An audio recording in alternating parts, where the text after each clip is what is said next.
Wabarakatuh. Waalaikumsalam warahmatullahi wabarakatuh. Selamat pagi Bapak Ibu Guru SDN Rancaputat. Dalam kesempatan ini, dalam pertemuan kelompok belajar ceria SDN Rancaputat, izinkan saya untuk menyampaikan program kerja saya atau rencana tindak lanjut yang saya sedang hadapi mengikuti program diseminasi PKG PJOK Gelombang 1 Kabupaten Majalengka. Nah, sebelumnya saya mengikuti program ini khusus guru PJOK selama 3 bulan pembelajaran, baik luring, Zoom maupun asinkronus di dalam LMS. Nah, Bapak Ibu mohon bantuannya, mohon dukungannya. Saya mempunyai program rencana tindak lanjut yang akan dilaksanakan di satuan pendidikan kita di SDN Rancaputat, yaitu tentang Sport Education Model atau SEM, olahraga tradisional Gobak Sodor. Nah, mungkin Bapak Ibu baru mendengar ya SEM itu apa atau Sport Education Model itu apa gitu ya. Ini juga saya juga baru di dalam pembelajaran olahraga yang saya dapatkan di PKG PJOK. Ternyata model-model pembelajaran dari tiap tahun, tiap waktu itu berubah atau menemukan hal-hal yang baru. Nah, di sini saya juga menemukan hal yang baru tentang SEM ini atau Sport Education Model ini. Nah, di sini SEM ini merupakan suatu model pembelajaran yang menekankan siswa itu aktif atau berperan dalam kehidupan sehari-hari. Nah, di sini tentang saya ambil atau kerucutkan tentang olahraga tradisional Gobak Sodor. Ya, kenapa saya ngambil olahraga tradisional?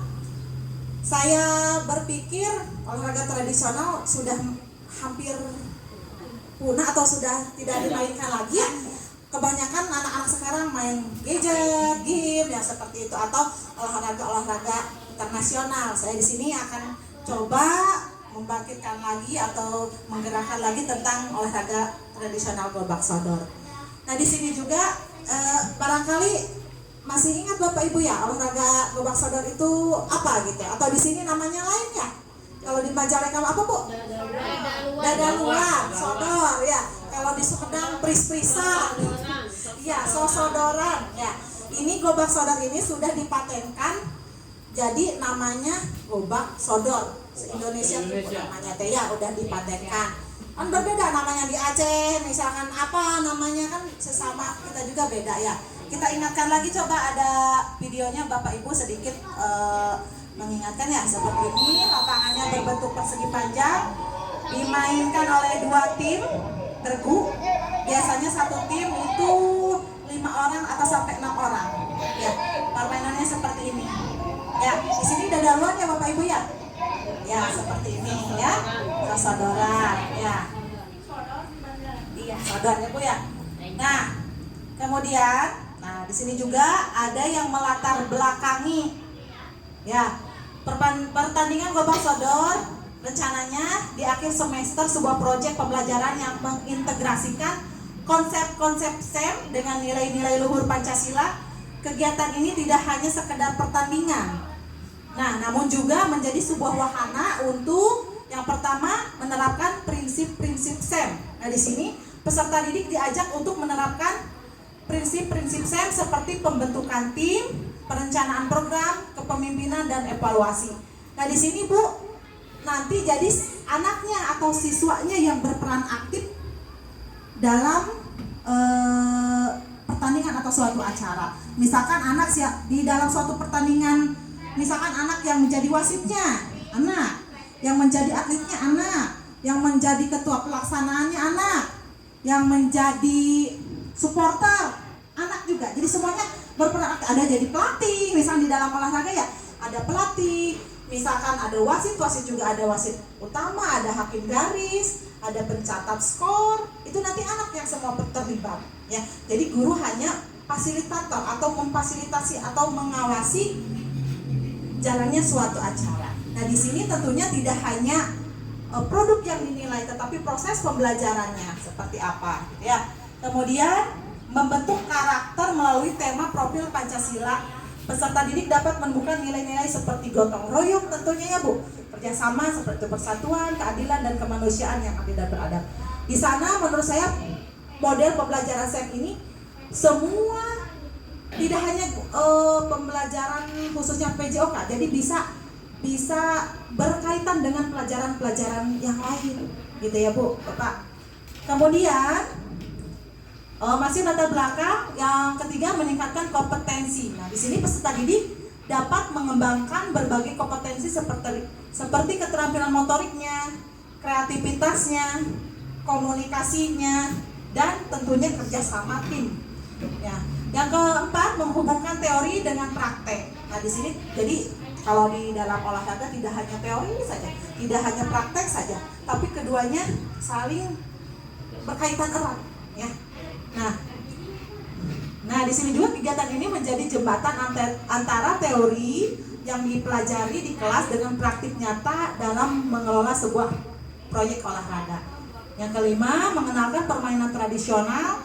Kegiatan ini menjadi wadah untuk mengenalkan kembali permainan tradisional khususnya gobak sodor.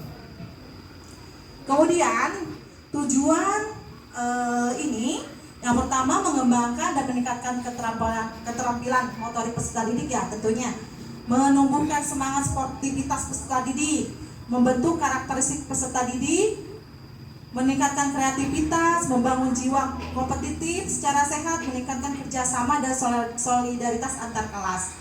Yang ketujuh tentunya mengenalkan olahraga tradisional gobak sodor.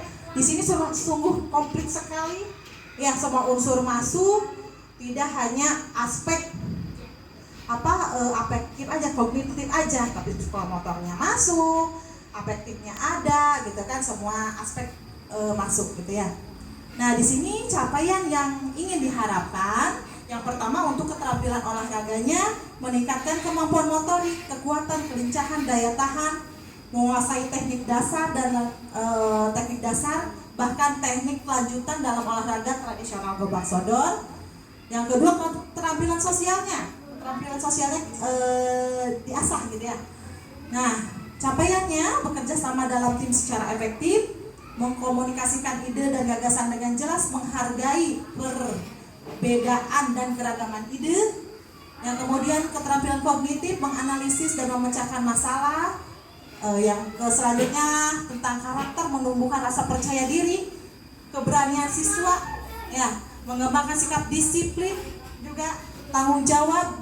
Ya, tentu saja dengan pemahaman dimasukkan ke dalam model pembelajaran Sport Education Model atau SEM. Yang kemudian di sini langkah pembelajarannya, yang pertama kita adakan dulu sosialisasi dan penyampaian tujuan kepada siswa kita ya. Nah, di sini misalkan dengan cara presentasi singkat, guru atau ketua memberikan penjelasan singkat tentang tujuannya apa, manfaatnya apa, dan tahapan proyeknya seperti apa. Kemudian bisa juga video promosi, bisa juga anak dilihatkan dengan video, menampilkan video menarik yang menggambarkan keseruan permainan gobak sodor dan manfaatnya bagi siswa itu untuk apa, gitu kan. Kemudian kita juga nanti bisa langkah-langkahnya membuat poster atau banner, ya, menyebarkan poster dan banner di area sekolah yang menarik perhatian siswa. Ya, soalnya ini pesertanya kita dari kelas 1 sampai kelas 6 terlibatnya. Gitu. Jadi semua siswa fase A, fase B, bahkan fase C juga ikut terlibat. Yang kedua kita akan demonstrasi permainan. Ya kan, mungkin anak-anak ada yang belum paham secara utuh tentang permainan gobak sodor. Jadi kita adakan pertandingan eksebisi. Ya, misalkan mengadakan pertandingan eksebisi antara guru dan siswa untuk memperlihatkan cara bermain gobak sodor yang benar. Ya, kita ikut terlibat juga Bapak Ibu. Kemudian kita menjelaskan aturan dalam gobak sodor itu kan ada banyak sekali ya aturannya. Nah, memberikan penjelasan yang jelas tentang aturan permainan termasuk variasi-variasi yang dapat dilakukan atau teknik-teknik lanjutan dalam gobak sodor. Kemudian kita akan membentuk tim. Ya, pembagian kelompok. Nah, di sini membagi siswa menjadi beberapa kelompok yang heterogen, yang mendorong kerjasama dan saling melengkapi. Kemudian di sini juga kita akan memilih pemilihan ketua tim. Ya, ketua tim yang akan bertanggung jawab dalam koordinasi dalam pengambilan keputusan. Ada ketua tim itu siswa, Bu. Bukan kita. Siswa yang menjadi ketua tim, yang jadi atletnya, yang jadi pelatih, nanti yang jadi wasitnya juga siswa. Ya, seperti itu. Selanjutnya penentuan jadwal dan tugas. Di sini tentunya kita menyusun jadwal, ya, membuat jadwal yang jelas untuk setiap tahapan proyek, termasuk jadwal latihan, pertandingan dan evaluasi. Kemudian pembagian tugas, memberikan tugas yang jelas kepada setiap anggota tim sesuai dengan minat dan kemampuannya. Karena untuk RTL ini, SEM ini tidak bisa berjalan 1 hari, 2 hari, 3 hari, tidak bisa, Bu. Ya, jadi kan kita lihatnya bukan produk, dari prosesnya, dari proses anak itu bisa gak menjadi pelatih itu bagaimana, berarti kan harus ada latihan anak-anaknya, wasitnya harus ada pelatihan wasitnya, mengerti atau apanya gitu, seperti itu. Jadi tidak bisa dilaksanakan prosesnya itu, tidak bisa 1 hari 2 hari gitu kan, untuk ke hari-harinya tuh tidak bisa itu, seperti itu.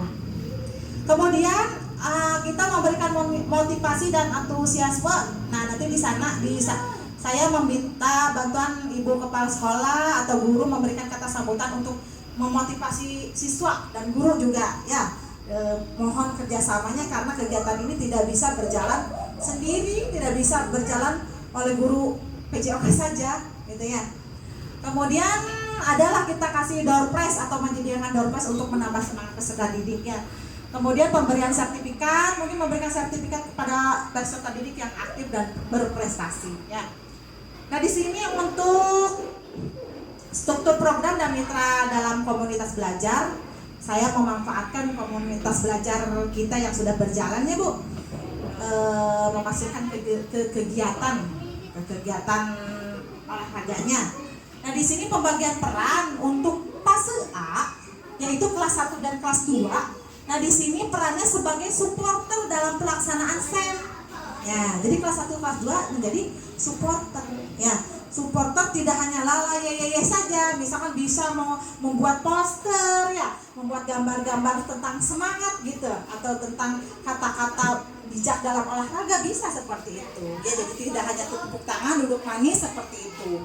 Bisa juga, kan itu masuk ke dalam pembelajaran apa, Bu? Yang menggambar.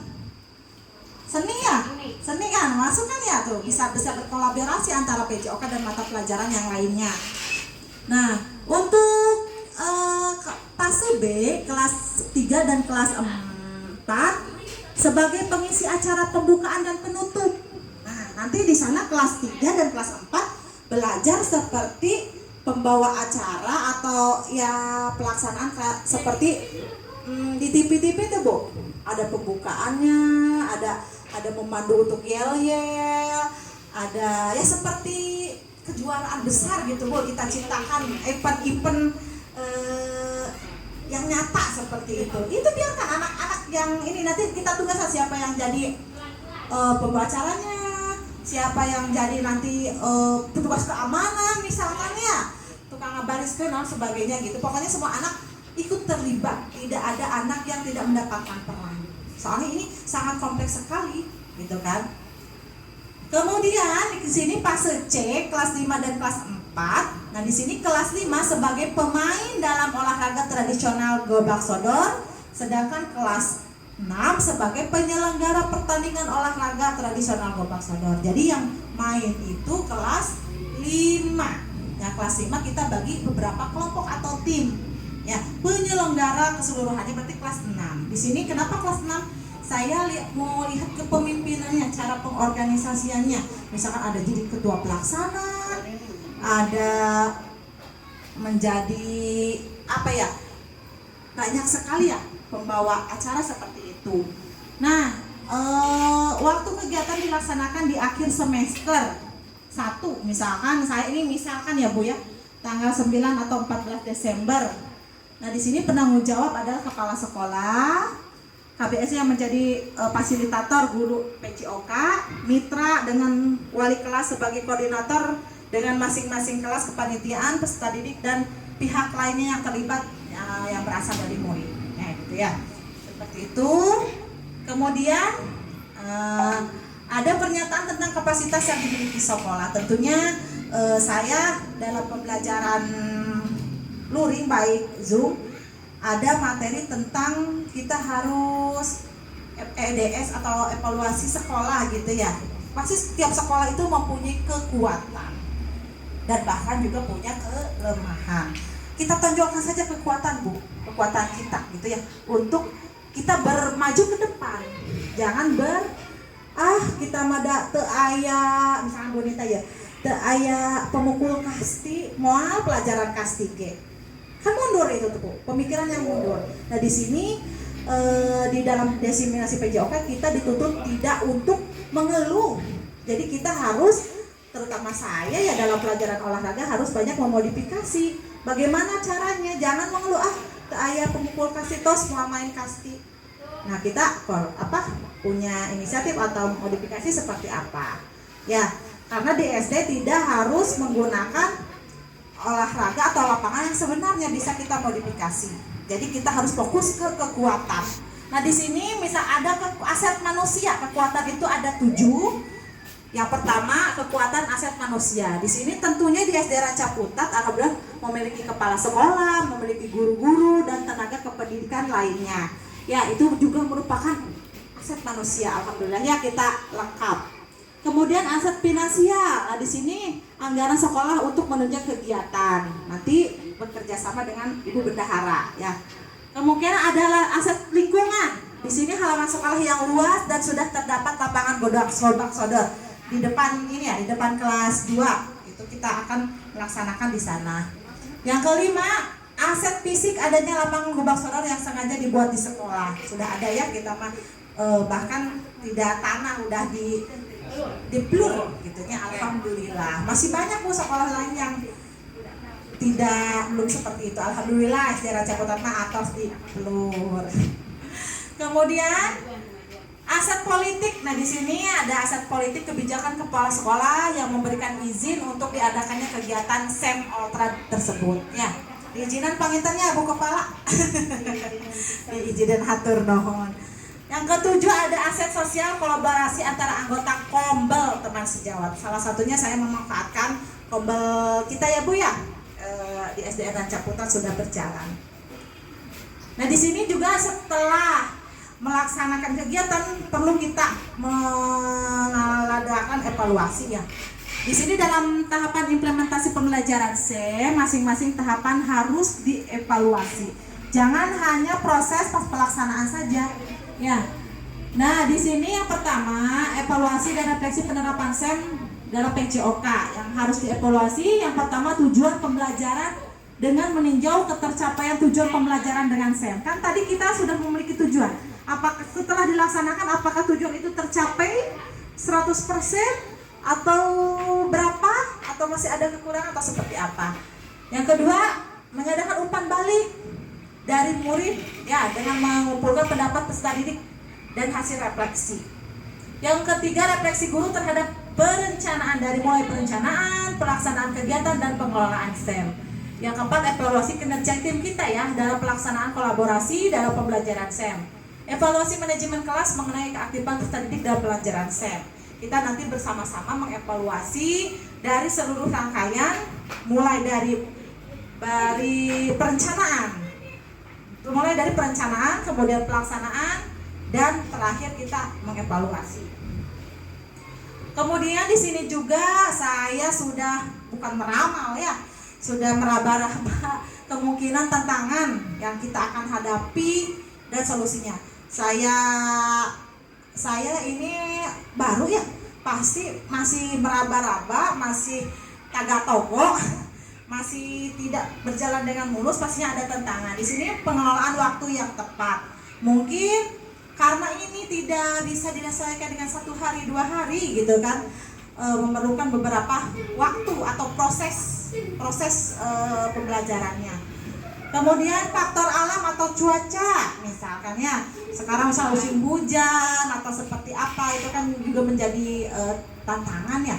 Yang kelima, kesulitan dalam manajemen tim, karena ini mungkin baru, pasti anak-anak juga baru mengenal ini, pasti memanajenya belum terbiasa, susah ya, kaget atau seperti itu gitu kan. Kemudian motivasi dari peserta lain, kadang motivasi itu menjadi hal tantangan juga, kadang motivasinya naik turun atau semangatnya naik turun, itu juga tantangan ya. Kemudian ada solusinya, misalkan yang pertama pengelolaan waktu yang tepat. Nah, kita penjadwalan dengan penjadwalan yang efisien ya. Yang kedua, misal faktor cuaca, kita pindah lokasi di dalam ruangan, karena bisa di dalam ruangan juga Bu Gobak Sodor kita modifikasi seperti itu. Kemudian kesulitan dalam manajemen tim, kita berarti solusinya selalu komunikasi dan diskusi antar tim ya. Yang keempat, bisa motivasi dari peserta didiknya kurang ya, kita memberikan motivasi yang terus menerus, yang siap, yang semangat seperti itu. Oh, thank you. Terima kasih. Berarti program saya dicukupkan sekian. Nah, kemudian ini kelas saya kelas 2, berbagai macam guru PJOK dari guru SD, SMP, SMA, SMK juga ada. Jadi bertukar pikiran, sangat seru sekali gitu kan. Ibu Bapak, barangkali ada yang ditanyakan tentang rencana tindak lanjut sport education model, tentang permainan tradisional Gobak Sodor, mangga. Atau yang perlu kurang jelas atau yang mau ditanyakan seperti apa memasukkan gitu atau bagaimana, mangga Bapak Ibu ya. Mangga Bapak Ustadz. Assalamualaikum warahmatullahi wabarakatuh. Waalaikumsalam. Yang ingin saya tanyakan Ibu punten, masalah permainan gerobak sodor itu ada waktunya tidak untuk permainan gerobak sodor? Karena mungkin belum paham lah. Mungkin itu aja. Assalamualaikum warahmatullahi wabarakatuh. Terima kasih Pak Ustadz. Misalkan dalam pas permainannya, nah di sini pas perungnya tentunya ada waktu yang ditentukan. Untuk permainan yang sesungguhnya dari awal gitu kan bisa 15 kali 2 15 kali 2. Nah, kan? Iya, 30. Tapi kita nanti pas pelaksanaannya kita bisa modifikasi Pak. Ya, bisa jadi 5 menit sababakna gitu kan, istirahat dulu bisa ditentukan. Tapi untuk aturan resminya gitu kan 15 menit. Ya, seperti itu. Itu juga di waktu misalkan kan itu 2 tim ya. Nanti ada tim nyerang, ada tim jaga gitu kan ya. Misalkan tim jaga di garis-garis yang sudah ditentukan. Nanti juga ada garis tengah yang disebut dengan sodor ya. Sodor mah berarti bisa ke depan ke belakang. Kalau garis pinggir mah berarti bisanya kanan ke kiri saja. Ya, kalau sodor bebas.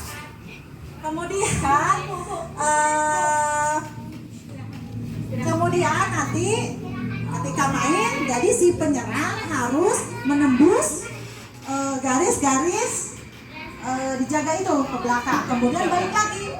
Nah itu misalkan kalau ke belakang 1 dapat poin 1 anak tersebut, per anak dihitungnya, per anak. Misalkan tim 1 misalkan Bapak ke belakang poin 1, nanti ada pencatat skor, balik lagi ke depan poin 1, jadi bolak-balik poinnya 2 seperti itu. Misalnya untuk pergantian pemain bagaimana? Pergantian pemain ketika tim penyerang kena oleh tim penghadang, otomatis langsung pergantian pemain. Kalau kena satu orang berarti semuanya jibe gitu, semuanya udah kena langsung ganti tukar pemain selama 15 menit. Nanti di sana poin terbanyak itu menjadi pemenangnya ya, tanda seperti itu. Nanti ada jeda waktu istirahat, permainan babak kedua. Mangga ada lagi? Cukup ya? Cukup. Bapak Ibu, terima kasih dan mohon kerjasamanya. Mudah-mudahan nanti program RTL ini berjalan dengan baik. Meskipun ini baru, buat saya juga baru. Buat saya baru, buat Bapak Ibu baru, buat anak pun baru. Mudah-mudahan kita coba model ini gitu kan. Soalnya saya tertarik dengan model pembelajaran ini. Membuat pembelajaran ini tentang anaknya nanti aktif semua. Tentunya saya mohon bimbingan dari Ibu Ibu Kepala dan rekan-rekan yang lainnya mohon kerjasamanya ya. Terima kasih. Sudah tidak ada lagi yang ditanyakan, nanti di belakang saja ya Bapak Ibu berjalan. Ditutup dengan wabillahi taufiq wal hidayah. Wassalamualaikum warahmatullahi wabarakatuh. Waalaikumsalam. Bapak Ibunya